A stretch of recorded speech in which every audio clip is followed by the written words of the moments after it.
தமிழில் ஓரெழுத்து ஒரு மொழி தான் ஷார்ட்கட் பார்த்துட்ருக்கோம். நான் ஃபஸ்ட்டு வந்து உயிரெழுத்து வரிசை சொல்லி முடிச்சுட்டேன். இப்போ வந்து மகர வரிசை பார்க்கலாம். சரிங்களா? மா அப்படின்னா மாமரம், அழகு, மேன்மை, விலங்கு, வயல், வண்டு, இந்த மாதிரி வந்து பொருள் வந்து நிறைய தரும். அதே மாதிரி பார்த்தீங்க அப்படின்னா புத்தகத்தில் வந்து மாவுக்கு வந்து என்ன கொடுத்துருப்பாங்க அப்படின்னா மாமரம் அப்படின்னு சொல்லி கொடுத்துருப்பாங்க. அப்போ மா அப்படின்னாலே இங்கே மா இருக்கா, மாமரம் அப்படின்னு ஞாபகம் வந்துடும். மீ அப்படின்னா வான். ஓகேங்களா?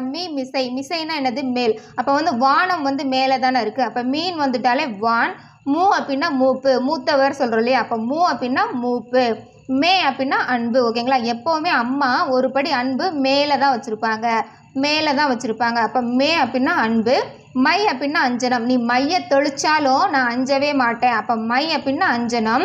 மோ அப்படின்னா மோத்தல். இது வந்து எல்லாருக்குமே தெரியும். சரிங்களா? நான் வந்து ஷார்ட்கட் வந்து நிறையவே வந்து கொடுத்துருக்கேன். ஷார்ட்ஸில் தமிழில் வந்து நிறைய ஷார்ட்கட் கொடுத்துருப்பேன். பார்க்காதவங்க அந்த ஷார்ட்ஸ்லாம் போய் பாருங்கள். ரொம்ப ஈஸியாகவே இருக்கும். பிடிச்சிருந்தா